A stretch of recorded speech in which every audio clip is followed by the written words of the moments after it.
आज municipal corporation में यहाँ हम सभी पार्षद इसलिए उपस्थित हुए हैं कि जब हम कॉरपोरेशन को यहाँ से अपना कार्यभार खत्म करके गए थे, उस समय से लेकर आज तक तकरीबन 1.5 साल हो गया है। जब ये माननीय पार्षद काम कर रहे थे तब जो व्यवस्थाएं थी वो उत्तम दर्जे की थी, और आज 1.5 साल के बाद वो सभी व्यवस्थाएं चरमरा गई हैं। दुख की बात यह है, ये हमारे जो माननीय पार्षद थे इनके पास कोई एडमिनिस्ट्रेटिव स्किल नहीं था और ना ही कोई इन्होंने ट्रेनिंग ली हुई थी। और जो लोग अभी बैठे हुए हैं उन्होंने IAS KS करा हुआ है, लेकिन जो उनकी कार्यशैली है उसके कारण लोगों को दिक्कतें हो रही हैं और उन तक सुविधाएं नहीं पहुंच रही हैं। आज हमारा यही कारण था यहाँ उपस्थित होने का। अब मैं आपको विस्तार में बताऊंगा कहाँ कहाँ क्या क्या प्रॉब्लम आ रही है। सबसे पहले स्ट्रीट लाइट्स। हमारी कॉरपोरेशन ने हमारे कार्यकाल तक 95,430 स्ट्रीट लाइट्स लगाई थी और आज उसका रखरखाव नहीं हो रहा है। उस समय अधिकारी फोन करते थे कि बताओ कौन सी स्ट्रीट लाइट ठीक करनी है, और आज के समय में फोन करने पे भी कार्रवाई नहीं हो रही है। और उस समय 1700 किलोमीटर की फेज वायर पड़ी थी। इतना बड़ा इंफ्रास्ट्रक्चर खड़ा करने के बावजूद आज उसकी रखरखाव के लिए जो कमिश्नर हैं उनको पावर मिलती है in the absence of mayor, he is a administrator.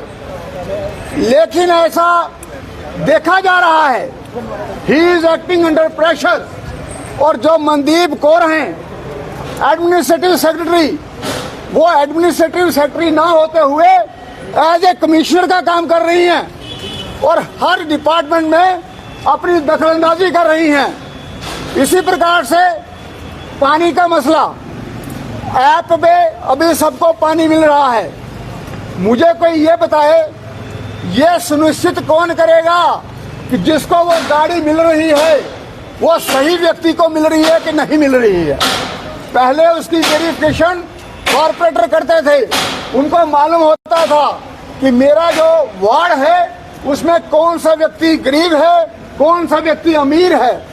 क्योंकि ये सब्सिडाइज्ड रेट पे मिल रहा है इसलिए ये कंफर्ट के लिए नहीं मिल सकता। ये एसेंशियल सर्विसेज है और एसेंशियल सर्विसेज उसके लिए होती है जो जरूरतमंद हो। तीसरा, स्ट्रे डॉग मीनेंस। इसमें बहुत बड़ा घोटाला है। जो आवारा कुत्ते हैं लोगों को काट रहे हैं, हर वार्ड में लोग जख्मी हो रहे हैं, लेकिन उसके लिए सुध लेने वाला कोई नहीं है। आपको ये जान के हैरानगी होगी, जो हमारा MVO डिपार्टमेंट है वहाँ रीऑर्गेनाइजेशन एक्ट के तहत एक MVO की पोस्ट थी और 5 VS की पोस्ट थी। VS हो गया वेटनरी सर्जन, और उसमें एक खुद आदमी और उसकी बीवी दोनों वहाँ नियुक्त हैं, जिसका नाम गौरव चौधरी है और उसकी बीवी का नाम प्रियंका मल्होत्रा है। दोनों कैसे अपॉइंट हो गए, किसने की है? और उस डिपार्टमेंट की रीस्ट्रक्चरिंग भी की है। और रीस्ट्रक्चरिंग कैसे हो सकती है? कॉर्पोरेशन में 18 डिपार्टमेंट है, जब 18 डिपार्टमेंट में है सिर्फ एक में रीस्ट्रक्चरिंग कैसे हुई? तो जो डॉग स्क्वाड है, जो डॉग का काम है, जो हमारा चलता है यहाँ रूपनगर में, तो उसमें पहली ऑब्जेक्टिव ये है, एक साइकिल में डॉग के 2 साइकिल होते हैं एक साल में, एक साइकिल में 70% हमको स्टरलाइजेशन करनी है, जिसके हिसाब से रोज 50 से 60 स्टरलाइजेशन होनी चाहिए। लेकिन आज के दिन वो सिर्फ कितनी हो रही है? 10 की 12। उस हिसाब से ये तो पूरा ऑब्जेक्टिव ही फेल हो गया। तो इसका मतलब कम से कम 3 करोड़ रुपए का हमें इसमें घाटा हो रहा है सालाना। और वो जो हमारे 2 VS हैं, उनका काम था वहाँ वेटनरी की सर्जरी करना, वो वहाँ नहीं कर रहे। उसके लिए एक हमने NGO हायर किया हुआ है।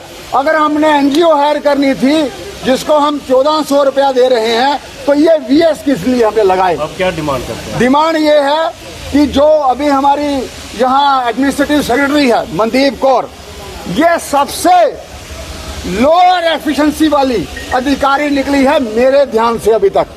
अब हम ये मुद्दे लेके यहाँ आपको नहीं बता रहे, सिर्फ हम, क्योंकि ये डिपार्टमेंट है उमर अब्दुल्ला जी के पास, हम उनके पास जाएंगे, सभी पार्षद जो यहाँ खड़े हैं।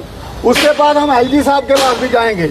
और मैं आपके पास सीधे आज नहीं आया हूँ, इससे पहले मनदीप कौर को मैंने बताया है, कमिश्नर को बताया है, LG साहब के ध्यान में भी लाया है मैंने।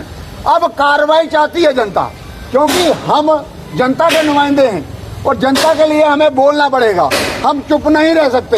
अब इन पे हम कार्रवाई करवाना चाहते हैं और उमर जी को और LG साहब के पास भी जाएंगे यही मुद्दे लेकर, और रिटर्न में उनको देंगे और उनसे फिर हम कार्रवाई करवाएंगे।